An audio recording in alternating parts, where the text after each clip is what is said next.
खुलुमबाय नोंथांमोनखौ गिबियावनो बड'जब न्यूसआव बयखौबो बरायना लाग्रोनाय जाबाय आरो आसा खालामो नोंथांमोना नैबे मोनसे गोदान भिडिअखौ बयबो जोबजासिम नायलांगोन होननानै आं नोंथांमोननो दाख्लैसो मोनसे आसामनि लेब'खाखौ माबोरै बानायनांगौ बिनि बागै आं नोंथांमोननो खोन्थादोंमोन जेनेबा आं बे भिडिअआव खोन्थादोंमोन दि नोंथांमोना बे लेब'खाखौ बानायनोबा मा डकुमेन्ट्स नांगौ नोंथांमोननि एलिजिबिलिटि क्राइटेरिया माबोरै जानांगौ बिनि बागै आं नोंथांमोननो खोन्थादोंमोन नाथायबा आं नोंथांमोननो खोन्थायाखैमोन दि जेनेबा नोंथांमोना माबोरै अनलाइन एप्लाइ खालामनांगौ बिनि बागै आं नोंथांमोननो खोन्थायाखैमोन दा बिनिखायनो नोंथांमोना बे भिडिअखौ जोबजासिम नाय जाहाथे नोंथांमोना बे आसामनि लेब'खाखौ अनलाइनै एप्लाइ खालामनो हायो आं माने बे भिडिअजों नोंथांमोननो खोन्थागोन आरो जेनेबा नोंथांमोना माबोरै अनलाइन प्रसेसै बोरै खालामनांगौ बिनि बागै नोंथांमोना बे भिडिअजों नुनो मोनगोन जाहाथे नोंथांमोना बे भिडिअखौ नायनानै अनलाइन एप्लाइ खालामना लानो हायो दा नोंथांमोना मा खालामनांगोन लोगोफोर गिबियावनोथ' चेनेलखौ साबस्क्राइब खालामदो बेबायदिनो जाहाथे नोंथांमोना आपडेटखौ मोननो हायो जायफोर बिथांमोना दासिमबो चेनेलखौ साबस्क्राइब खालामै बिथांमोना ओमफ्राय नोंथांमोना भिडिअनि डिसक्रिपसनाव आं नोंथांमोननो मोनसे लिंक होनानै दोनदों दे लोगोफोर नोंथांमोना बयबो बे थांबानो जाबाय क्लिक हियार टु एप्लाइ अनलाइन लिंकखौ नोंथांमोना भिडिअनि डिसक्रिपसनाव मोननो हागोन बेहाय थांबानो नोंथांमोना बेहाय एप्लाइ अनलाइन प्रसेसआव मोनफैगोन आरो बेजों लोगोसे अफलाइननि एप्लिकेसन फर्मखौबो नोंथांमोना मोननो हागोन दा बेहाय फैनाय लोगो लोगो नोंथांमोना गाहायनिफ्राय बे प्रसेसखौ स्टार्ट खालामनांसिगोन आरो गिबियावनोथ' नोंथांमोना मा खालामनांगोन गावबागावनि बे लेबर अफिसखौ सेलेक्ट खालामनांगोन नैबे नोंथांमोना नैबे सेलेक्ट नुदोंना बेहाय थुनानै नोंथांमोना थांनांगोन जेनेबा नोंथांमोननि डिस्ट्रिक्टखौ आं नोंथांमोननो बेहाय खोन्थानोसै नोंथांमोननि डिस्ट्रिक्टआ जेनेबा बाक्साबा अब्ला नोंथांमोना नैबे अफिस अफ द लेबर अफिसार बेहाय नोंथांमोना थुननांगोन जुदि नोंथांमोना सोरबाफोर चिरां डिस्ट्रिक्टनिबा अब्ला नोंथांमोना बे अफिस अफ द लेबर अफिसार सोरबाफोर जुदि नोंथांमोना उदालगुरिनिबा नोंथांमोना बेखौ सेलेक्ट खालामनांगोन जेनेबा बिथिं गासिबो दंजोबो नोंथांमोना सोरबाफोर क'क्राझार बेफोरबायदि जेनेबा बिस्वनाथ डिस्ट्रिक्टनि एबा सनितपुर डिस्ट्रिक्टनिबा अब्ला नोंथांमोना बिथिं नागिरफैबानो जाबाय बेहाय गासिबो डिस्ट्रिक्टआ होनाय दंखायो जेनेबा आसामनि सिङाव खैथा डिस्ट्रिक्ट दङ बेहायनो गासिबो लेबर अफिसार दं नालाय नोंथांमोना बेखौ बयबो बेहाय फैबानो जाबाय बङाइगाव बा बङाइगाव नोंथांमोना सेलेक्ट खालामफैदो बिथिं बेहाय गासिबो नोंथांमोना मोननो हागोन आरो माजुलिनि बा माजुलि मरिगाव बेफोर गासिबो दंजोबो बिथिं नायनो हागोन नोंथांमोना तेजपुर दङ मंगलदै दङ बिथिं नोंथांमोना नुनो मोनदों नै बङाइगावखौ नै नोंथांमोना आं नागिरनानै दायो खोन्थाखाबाय नै अफिस अफ द लेबर अफिसार बङाइगाव नोंथांमोना बेहाय थांनानै सेलेक्ट खालामबानो जाबाय जायफोर बिथांमोना बङाइगाव डिस्ट्रिक्टनि आरो जायफोर बिथांमोना क'क्राझार डिस्ट्रिक्टनि नोंथांमोना नैबे अफिस अफ द लेबर अफिसार आन्डार बिटिआइडि क'क्राझार नोंथांमोना बेखौ सेलेक्ट खालामबानो जाबाय आं बेखौ नोंथांमोननो एग्जाम्पल महरै खोन्थाखानाय जाबाय आरो जाहाथे नोंथांमोना जेबो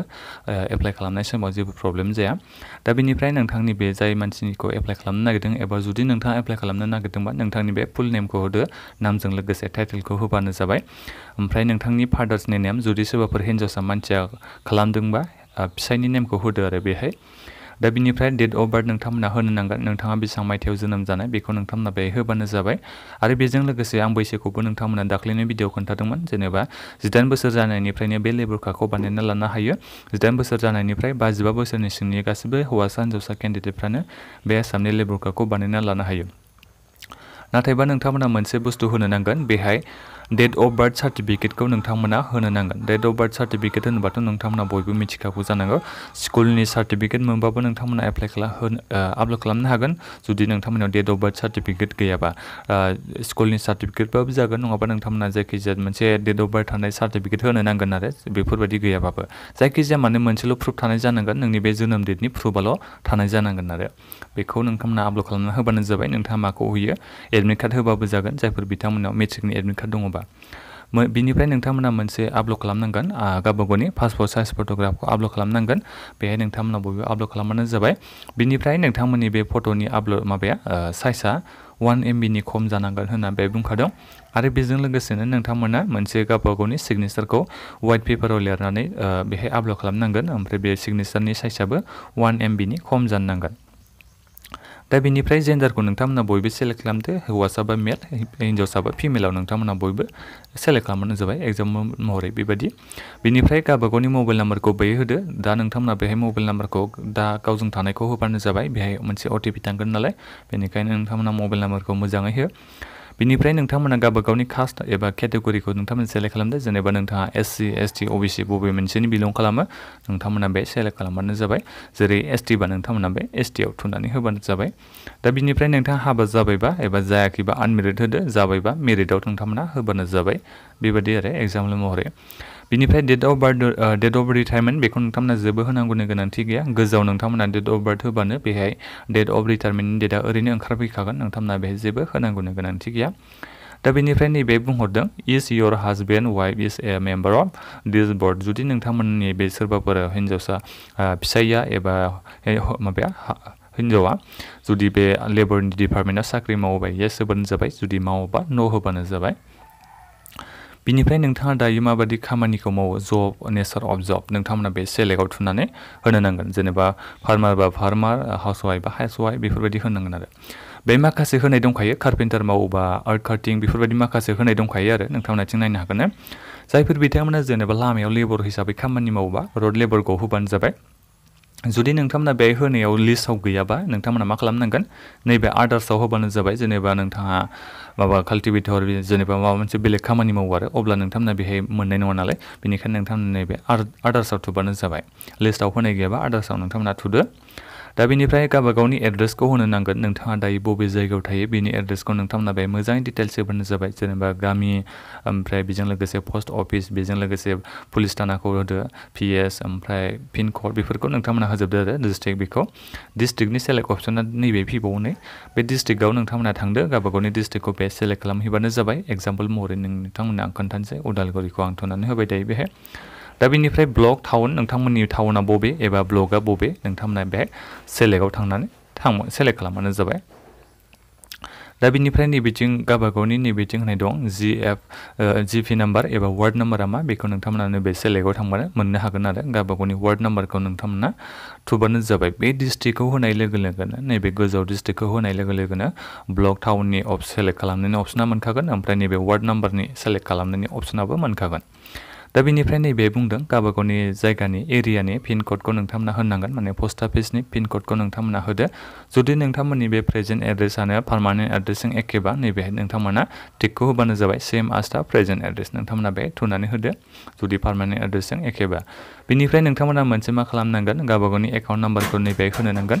नोंथांमोना बे एकाउन्ट नाम्बारखौ मोजाङै होबानो जाबाय बे एकाउन्ट नाम्बारनि बेंकनि नेमा मा बेखौ नोंथांमोना बेहाय हो बिनिफ्राय गाहायाव नोंथांमोना मोनसे इउएफसि क'डखौ होनो नांगोन गावबा गाव बेंकनि एफसि क'डखौ बेनिफ्राय नोंथांनि बे बेंकनि ब्रान्चआ बबे बे नामखौ होदो ब्रान्चनि नेमा मा बेखौ नोंथांमोना होनो नांगोन बेजों लोगोसे नोंथांमोना मा खालामनांगोन बे बेंक पासबुकनि फार्स्ट पेजआ बेखौ नोंथांमोना आपल'ड खालामनांगोन बेहाय नोंथांमोना बेखौ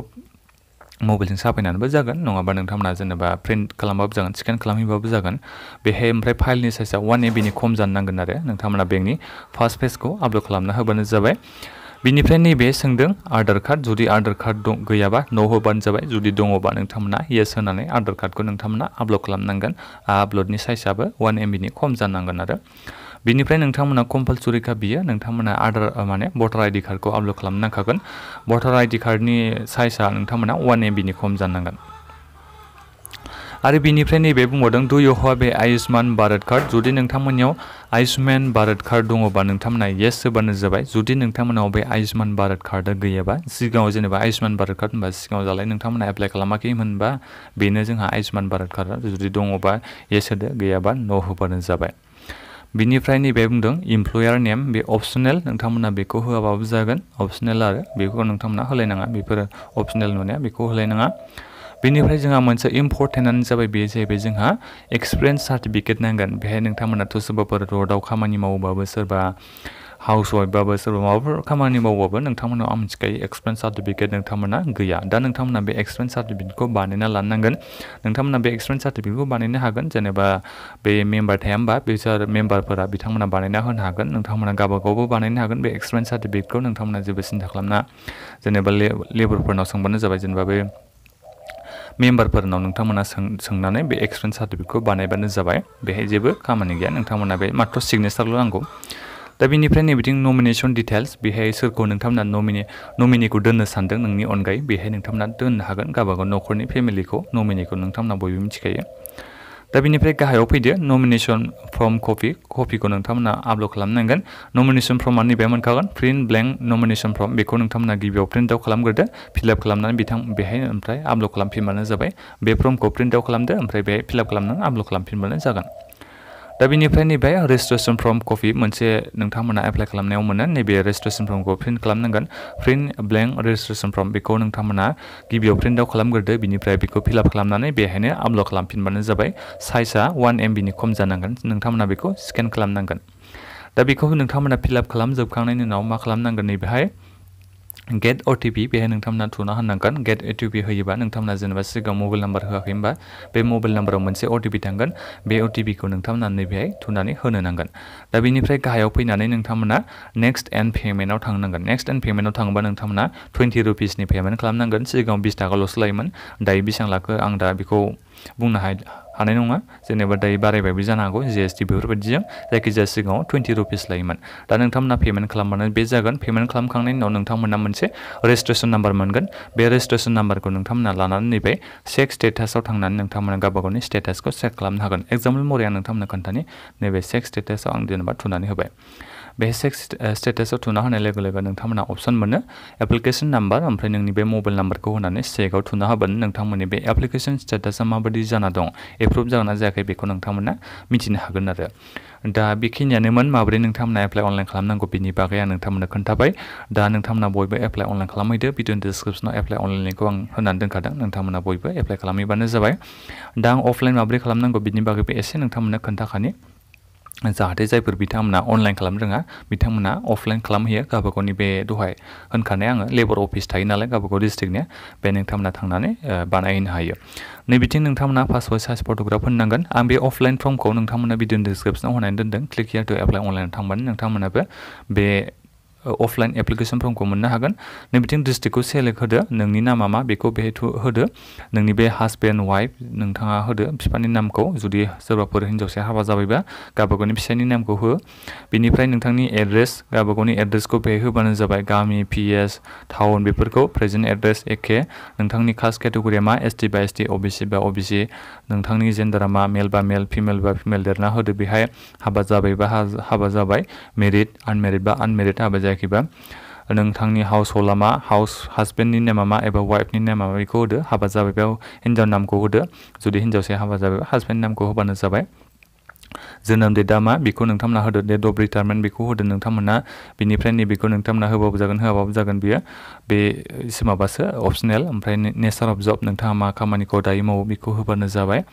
बिनिफ्राय नैबेथिं इफ एनि बेखौ होआबाबो जागोन नोंथांमोना जेबो होलायनांगौनि गोनांथि गैया बेखौ total years of service up to registration बेसेबां खामानिखौ बे समाव नों मा मावदों बेखौ बेसेबां खामानि मावखो नों बेखौ बे होनांगोन ओमफ्राय बेनि rate of subscription 20 rupees per month नोंथांमोना होनो नांगोन बेखौ बे खोन्थादों बेंकनि नेम ब्रान्च बेखौ नोंथांमोना बे होजोबनांगोन बिनिफ्राय गाहायाव फैबा नोंथांमोना नुनो मोनगोन बिथिं नोंथांमोना जेबो होलायनांगौनि गोनांथि गैया नैबे सोंदों नोंथाङा जेनेबा दहाय आं होननाया नोंथांनि हिन्जाव एबा फिसाया माबाफोर बे बर्डनि लेबर डिपार्टमेन्टनि मावोबा येस होदो मावाबा न' होबानो जाबाय दा बेखिनियानो आरो ओमफ्राय गाहायावथ' नोंथांमोना रेजिस्ट्रेशन नेम डेट बेफोरखौ नोंथांमोना होलायनाङा बेखौ गासिबो माने बिसोर डिपार्टमेन्टआसो मावगोन आरो लेबर डिपार्टमेन्टआ दा बेनिफ्राय नैबिथिं नोंथांनि एप्लिकेन्टआ सिगनेचार होयोबा नामखौ होदो सिगनेचारखौ लिरदो ओमफ्राय रोङाबा थाम इमप्रेसन नोंथांमोना होबानो जाबाय दा बेबायदिनो नोंथांमोना एप्लाइ खालामनांगोन आरो ओमफ्राय बेखौ लांनानै नोंथांमोना बे आं होनखादों आधार कार्ड भटार कार्ड जायखिजाया नोंथांमोना बेखौ लांनांगोन डेट अफ बार्थ सार्टिफिकेट गैयाबा स्कुल सार्टिफिकेट बेखौ नोंथांमोना लानानै बेखौ बे लेबर डिपार्टमेन्टनि अफिसाव एप्लाइ खालामनायाव हैनो नांगोन आरो साबमिट खालामहैनो नांगोन नोंथांमोननो आं खोन्थाखाबायानोसै गासिबो डिस्ट्रिक्टनि गावबा गाव लेबर अफिस थायो होननानै नोंथांमोना नेटआव सार्च खालामबाबो मोननो हागोन गावबा गावनि लेबर अफिसनि एड्रेसखौ दा भिडिअ बेखिनियानो जोबोद गोलाव जाबाय भिडिअआ दा बेखिनियावनो नोंथांमोना माबाफोर बुजियाखैबा एबा सोंनांगौ दङबा भिडिअनि कमेन्ट बक्सआव कमेन्ट खालामबानो जाबाय आं रिप्लाइ होनो नाजागोन दा नोंथांमोना भिडिअखौ बयनोबो शेयार खालामदो जाहाथे बे लेबर कार्डखौ एप्लाइ खालामनानै माखासे गभर्नमेन्टनि स्किमखौ मोननो हायो आं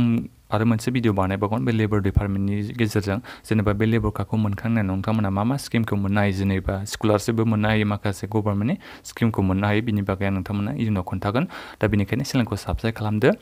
दा नोंथांमोना एप्लाइ अनलाइन लिंक आरो बे एप्लिकेशन फर्मनि लिंकखौ नोंथांमोना भिडिअनि डिसक्रिपसनाव मोननो हागोन क्लिक हियार टु एप्लाइआव नोंथांमोना थांनानै एप्लाइ खालामहैबानो जाबाय दा बेखिनियानोमोन गोजोन्थों